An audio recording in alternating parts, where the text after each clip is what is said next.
जीतेंगे हम ये वादा करो और कोशिश हमेशा ज्यादा करो। किस्मत भी रूठे हिम्मत न टूटे, मजबूत इतना इरादा करो।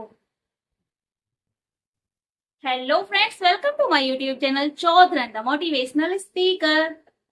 तो फ्रेंड्स, आपका मेरे चैनल पर बहुत बहुत स्वागत है। तो आज मैं डिस्कस करूंगी हाई कोर्ट का एक बहुत ही अहम फैसला, जिसमें हाई कोर्ट ने कहा है कि कोई भी महिला यदि वो बालिग है तो उसको पूरा अधिकार है कि वो जिसके साथ चाहे रह सकती है, चाहे वो पुरुष पहले से ही शादीशुदा क्यों ना हो, कोई कानून उसे नहीं रोक सकता। तो ठीक है, जान लेते हैं कि ये फैसला किस हाई कोर्ट ने दिया है और इस फैसले की अहम वजह क्या है।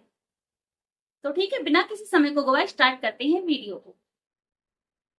दरअसल हाई कोर्ट के सामने एक बंदी प्रत्यक्षीकरण याचिका यानी कि हेबियस कॉर्पस का मामला आता है, जिसमें एक महिला को लेकर विवाद था और कहा गया था कि वो महिला अपने परिवार के साथ न रहकर एक पुरुष के साथ भाग गई है और वो पुरुष पहले से ही शादीशुदा है।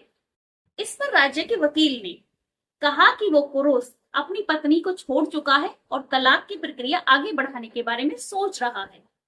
इसी मामले पर अदालत ने कहा कि महिला 18 साल से ऊपर है, यानी कि वो बालिग है। तो यदि महिला बालिग है तो ऐसी स्थिति में एक महिला को अपने जीवन के फैसले लेने का पूर्ण अधिकार है, फिर चाहे वो फैसले सही हो या गलत। और इसके साथ ही कोर्ट पुलिस को ये ऑर्डर देती है कि महिला को तुरंत रिहा किया जाए और इसके साथ ही महिला से लिखित में लिया जाए कि वो उस पुरुष के साथ रहना चाहती है और पुरुष से भी लिखित में ये लेकर सुनिश्चित कराया जाए कि वो महिला को अपने साथ स्वीकार करता है। और कोर्ट आगे कहता है कि यदि महिला पुरुष से शादी करती है तो उस स्थिति में पुरुष की पहली पत्नी बायगैमी यानी कि दोहरे विवाह का केस दायर कर सकती है। और इसके साथ ही जो सबसे अहम बात अदालत ने कही, वो कही कि अदालत नैतिकता पर प्रवचन देने का मंच नहीं है। और ये फैसला मध्य प्रदेश हाई कोर्ट की जस्टिस अतुल श्रीधरन और जस्टिस प्रदीप मित्तल की बेंच ने सुनाया है। और इस फैसले के पीछे सबसे अहम वजह है एक वयस्क महिला की स्वतंत्रता सर्वोपरि है। तो देखिए, इस फैसले के बहुत सारे नकारात्मक कारण भी हो सकते हैं। सबसे पहला, कोर्ट ने कहा कि ये एक वयस्क महिला की स्वतंत्रता को सर्वोपरि रखकर फैसला दिया गया है, यानी कि एक वयस्क महिला की स्वतंत्रता सर्वोपरि है। ठीक है, उस महिला की स्वतंत्रता सर्वोपरि है, वो किसी भी पुरुष के साथ रह सकती है। और यदि पुरुष शादीशुदा है तो इस स्थिति में जो उसकी पत्नी है यानी कि पुरुष की पहली पत्नी है, उसके अधिकारों को छीन लिया गया। एक महिला की स्वतंत्रता को तो सर्वोपरि रखा कोर्ट ने, लेकिन अगर पुरुष की पहली पत्नी इस स्थिति में जब उसका पति किसी और महिला के साथ रिश्ते में है, कानूनन कुछ कर ही नहीं सकती, कानून उसे कोई सपोर्ट दे ही नहीं सकता, तो ये तो उसके अधिकारों का हनन हुआ ना। एक औरत को आप स्वतंत्रता देते देते दूसरी औरत के आपने अधिकार छीन लिए।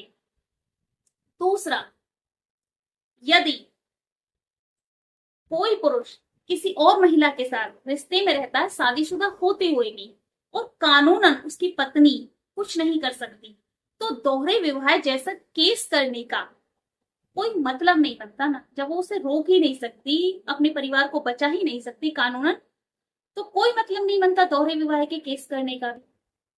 तीसरा, मान लीजिए अगर पुरुष अपनी पत्नी के होते किसी और महिला के साथ रिश्ते में रहता है और ऐसी स्थिति में उसके बच्चे भी हैं, तो उनके बच्चों पर कितना गलत असर पड़ेगा। वो बच्चे क्या सीखेंगे? क्या वो आगे चलकर एक बेहतर इंसान बन पाएंगे?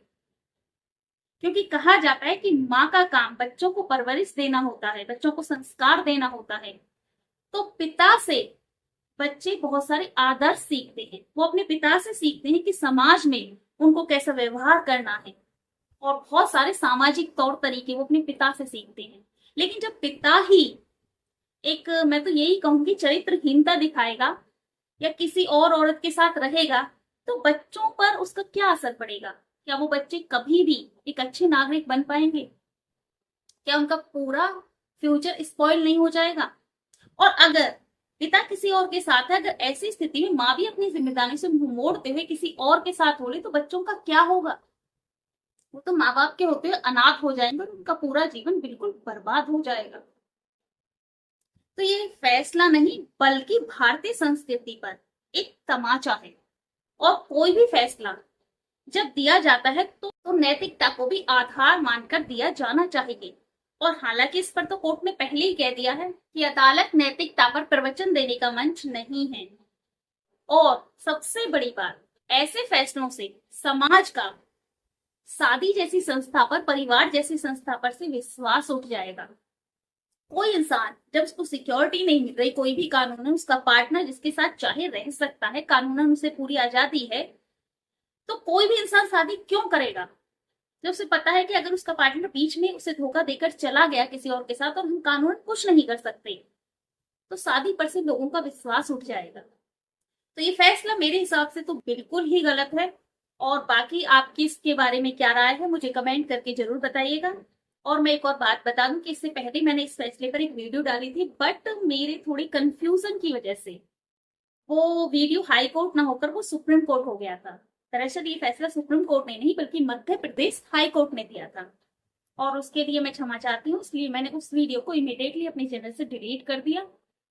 बस थोड़ा सा वो कंफ्यूज हो गया था, वो 3-4 केस थे, मैं उसको थोड़ा डिस्क्राइब कर रही थी, तो उसी के चलते थोड़ा सा कंफ्यूजन मुझे हो गया था, उसके लिए सॉरी। और अगेन मैं इस वीडियो को इसलिए लेकर आई हूँ ताकि मैं क्लियर कर सकूं कि ये फैसला सुप्रीम कोर्ट ने नहीं बल्कि मध्य प्रदेश हाई कोर्ट ने दिया है। तो ठीक है, मिलते हैं अपनी अगली वीडियो में। तब तक के लिए बाय बाय, स्वस्थ रहिए, मस्त रहिए, खुश रहिए। और अगर आपको वीडियो पसंद आई हो तो वीडियो को लाइक और चैनल को सब्सक्राइब कर लेना। And thank you for watching this video. Her her Mahadev.